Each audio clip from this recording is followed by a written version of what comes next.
anak-anak, waktu hari Rabu lalu kita kegiatan menulis fikih ya tentang jenis-jenis makanan menurut syariat Islam ya.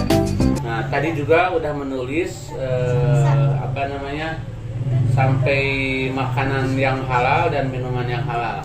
Jadi di buku itu kan secara detail ya dijelaskan. Yang sebenarnya menurut Islam makanan itu simple sih. Jadi begini, menurut kaidahnya ya,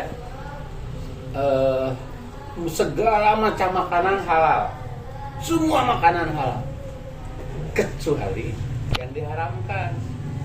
Jangan begini, semua makanan haram, kecuali yang dihalalkan. Riweuh loba teuing yang halal, ya loba teuing. Jadi semua makanan halal, kecuali yang diharamkan.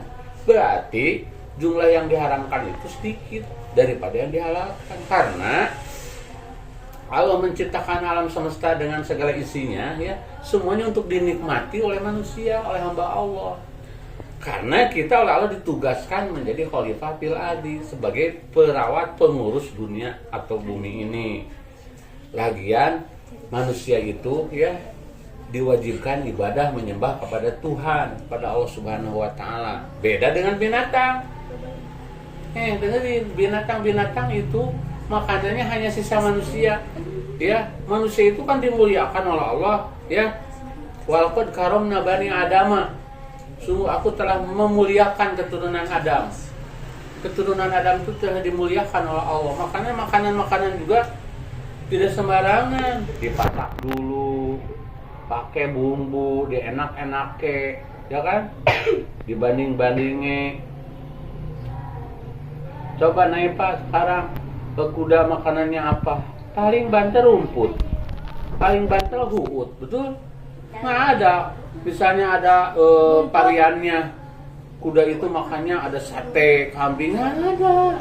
Padahal tenaganya lebih gede di porsi daripada manusia, betul? Naik Pak tenaganya berapa? Paling angkat seberat dibanding dengan kuda jauh banget. Kalau bisa naik Pak makannya udah macam-macam. Udah gehu bala-bala, udah nggak hitung lah. Sok kalau dihitung satu hari yang kita makan hampir tidak terhitung. Apalagi anak-anak tukang ngemil. Paling pagi-pagi gehu, sarapan nasi kuning, siang makan siang. Orang tuanya sore makan sore.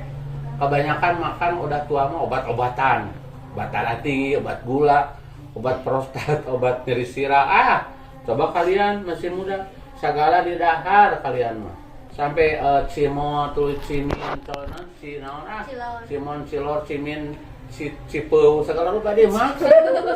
Anak-anaknya geunah deui. Disebut nage manusia mah kan ada karnivora, herbivora, ai manusia naon? Manusia mah karnivora, segala di dahar. Tuh. Makanya Allah Subhanahu wa taala itu bikin hukum jangan sembarangan.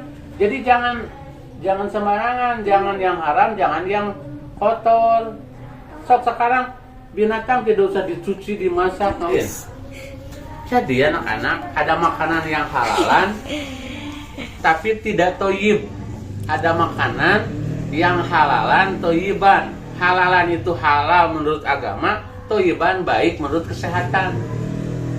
Ya, jadi yang dihalalkan itu semua makanan kecuali yang diharamkan dan tidak thayyib. Yang tidak thayyib yang gimana contohnya? Makanan udah expired, udah kadaluarsa, ya kan? Meskipun halal asalnya jadi haram kan?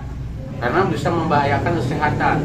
Kemudian bangkai, yang diharamkan itu cuma bangkai, darah, ya, terus babi dan sembelihan bukan karena Allah. Kalau ya sembelihan bukan karena Allah disebabkan itu dosa. Dagingnya mah halal sih, cuman dimakan jadi dosa karena itu cara menyembelihnya tidak diizinkan oleh Allah. Niatnya itu untuk juri, untuk berhala, itu boleh. Atau yang menyembelihnya salah, itu jadi haram. Misalnya si Inun disembelih nih, sebelum dia makan si Inun masuk ke solokan, ya darahnya itu bercampur dengan air jadi bangkai, itu haram. Ya, nggak boleh dia makan. Asalnya Vino teh halal kan, jadi halal. Iya. Maksudnya kambing, makanan binatang-binatang karbivora, ya. Bapak kan ada yang jualan darah ular, itu haram. Ya nggak boleh, kita mah tidak boleh. Kan buat obat. Ya biarin, masih banyak obat-obat yang halal, masih banyak.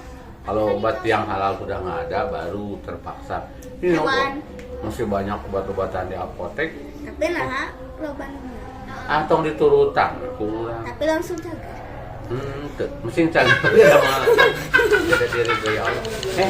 Ini di situ dijelaskan makanan minuman yang halalnya. Riweuh acuk Pak Agus mah da. Ya. Riweuh kalau kita mencari yang dihalalkan. Cari mah yang diharamkan dan dimakruhkan. Gitu ya. Iya. Demikian anak-anak semuanya, semoga jadi manfaat kita. Satu biang kerok masalah kesehatan yang kalian alamin. Belum tentu kalian sadar, tapi penjahat itu bernama ultra processed food.